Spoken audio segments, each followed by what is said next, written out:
powerful lyrics, shredding guitar solos, and banging drum beats give the ideal characteristics of heavy metal. But people have their own definition of heavy metal. It's a very deep music or freedom! Hindi lang siya music, hindi lifestyle na rin. Yung way ng nalalabas ko yung naramdaman ko. Gumigising sa'yo, yung parang nagbibigay buhay sa musika mo. It's an art, it's a way of life, it's a tradition. Heavy metal is life. In 1969, heavy metal began to take its shape by Birmingham-based band Black Sabbath. The band gave voice to the economic downfall of Britain. Unemployment started to rise, and economic growth began to slow down. Paranoid, War Pigs, Hand of Doom, and Iron Man have powerful social commentaries that made them popular to the masses. Later on, Black Sabbath was well known in different nations. Judas Priest formed in 1969, the following year after Sabbath's formation. Rob Halford's unworldly unique vocals and powerful twin guitar approach of Glenn Tipton and KK Downing, Judas Priest made heavy metal widely known.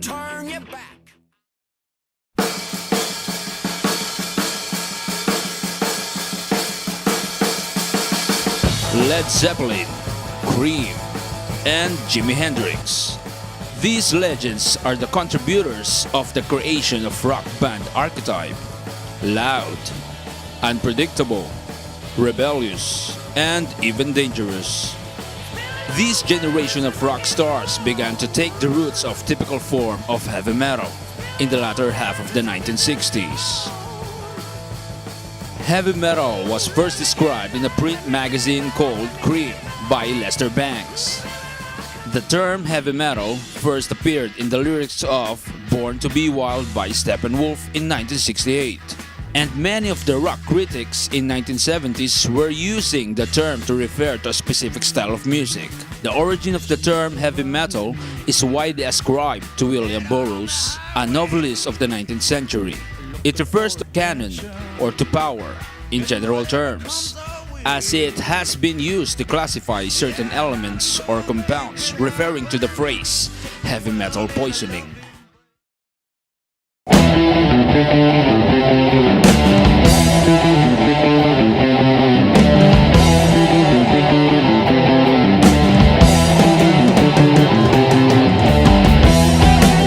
The second generation of British heavy metal came in 1980s. The new wave of British heavy metal, led by successful acts such as Def Leppard, Motorhead, Diamond Head, Saxon, and the mighty Iron Maiden. For me, heavy metal is a way of life. And I don't think na kaya ko mabuhay without that genre of music. At a very young age, na-appreciate ko siya kaagad. I started initially with rock and roll talaga. And like bands like Queen, Deep Purple. So, parang transition na lang siya eh. Kasi close genre naman ng rock and roll eh. That's the beauty with metal eh. You can experiment with things, di ba? And kahit anong genre pakinggan mo, pwede mo i-combine sa metal. Kasi yun, metal is abstract. Nagsimula dun sa discography ng Metallica, Kill 'Em All, ganyan, tapos hanggang dun sa Black Album, saka dun sa later albums. Dun talaga nagsimula yung love affair ko sa metal. So, ang lagi kong sinasabi dyan actually sa mga kakilala ko, kapag tinatanong nila yung parang musical taste ko.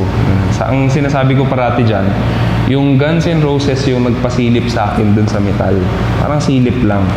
Pero yung Metallica yung sumipa dun sa pinto. At nagsimula nung pakikinig ko dun sa mga mas mabibigat na banda.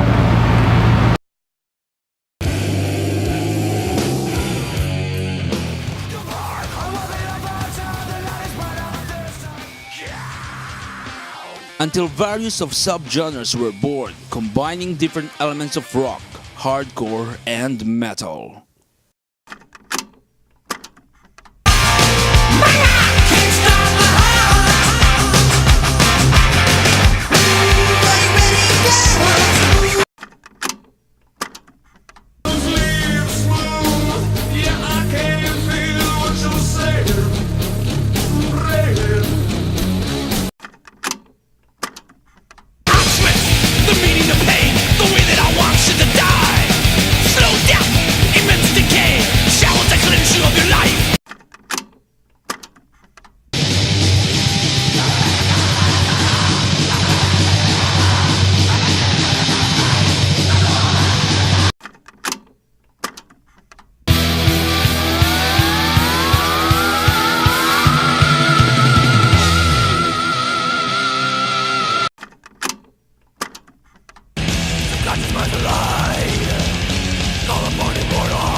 From United Kingdom and United States of America, let's go to the Philippine heavy metal scene.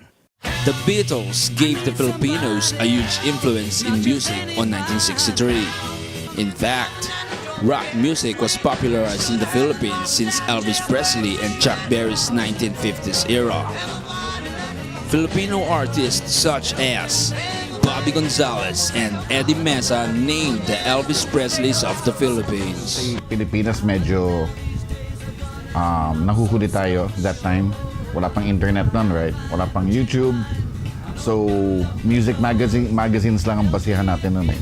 Of course, yung local rock and roll scene, bands like Juan de la Cruz, Maria Capra, yeah, active naman sila, may regular concerts. But for foreign acts, medyo mahirap makakuha ng copies ng album nila. Only a few, selected few. I started with the Beatles.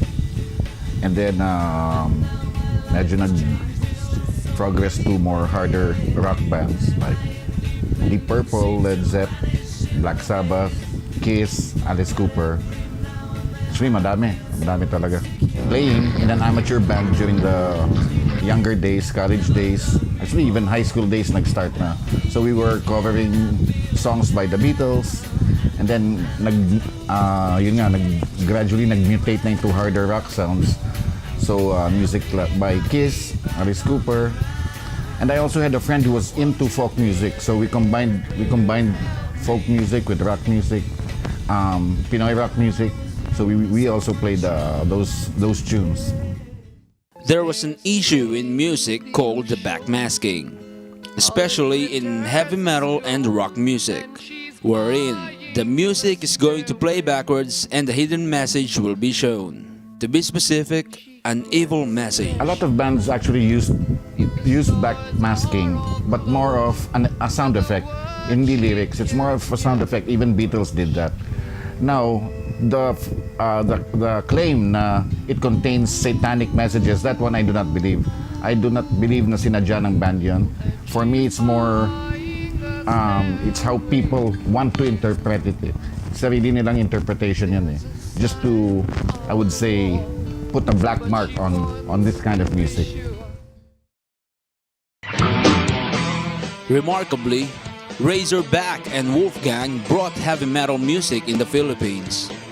Both bands' influences are classic rock and heavy metal bands such as Led Zeppelin, Black Sabbath, Iron Maiden, Metallica, and the 70s classic Pinoy rock sensation Juan de la Cruz.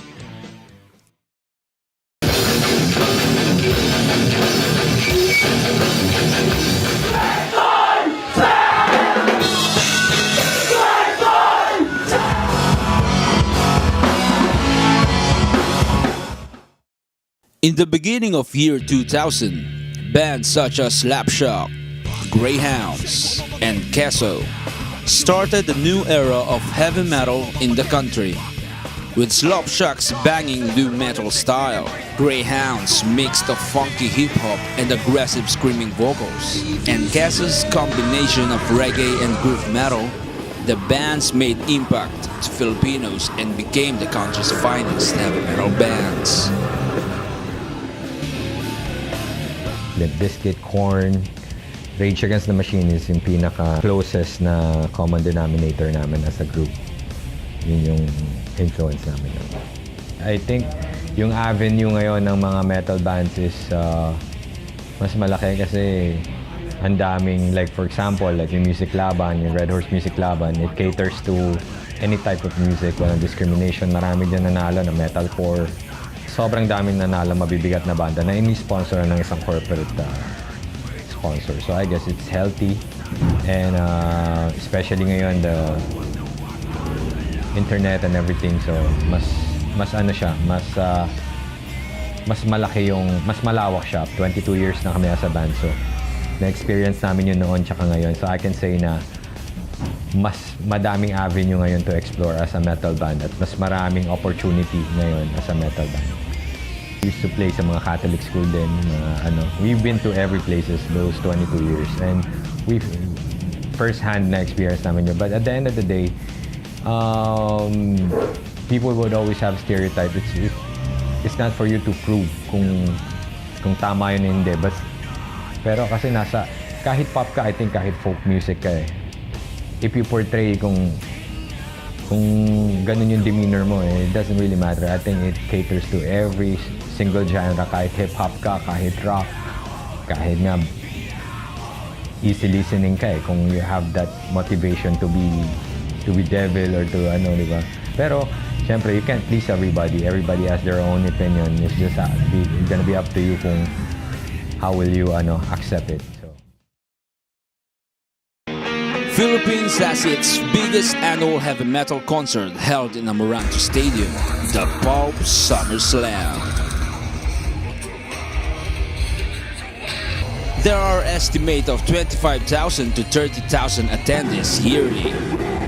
From different cities and provinces, Pinoy metalheads are gathering together to bang their heads and support the metal acts. Pulp SummerSlam's first show was in 2001. It was an all-Filipino rock and metal festival. Until 2007, the first time to feature an international band headliner, the American thrash metal band Death Angel performed. The metal festival is still alive and garners more attendees.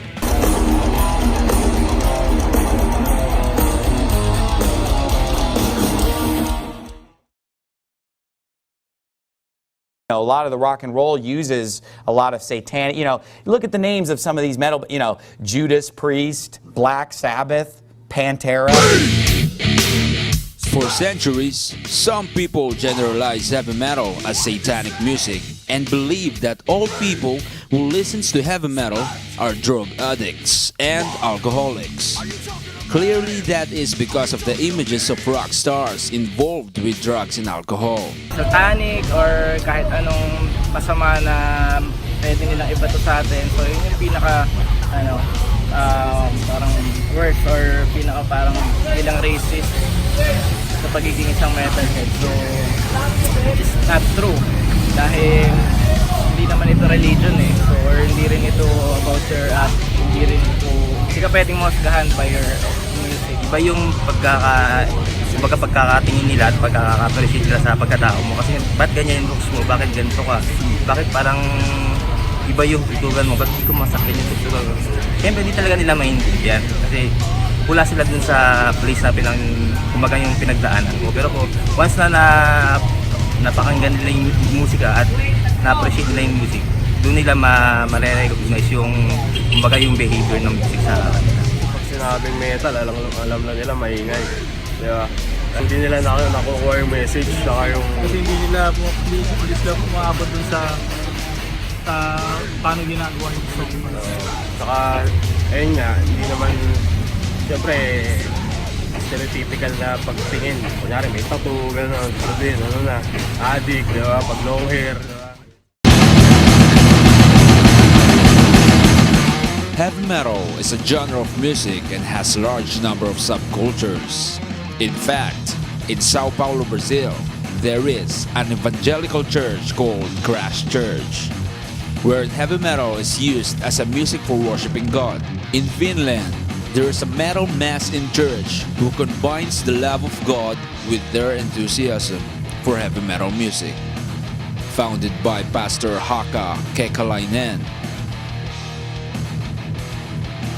The goal of metal masses is to possibly show that people can have fun in church. Finland is one of the countries in the world who possesses a large mainstream metal music audience, and numerous famous bands are from the country. Being a heavy metal, nandun yung stereotypical thing na lagi mong maririnig. It's not everybody will like your music. Ang advice ko lang is just be true to yourself. Kung ayan talaga yung gusto mong tugtugin, kung yan ka talaga, you don't even have to please anybody. You just have to be you, and everything will be alright. Kasi meron din mga taong kagaya.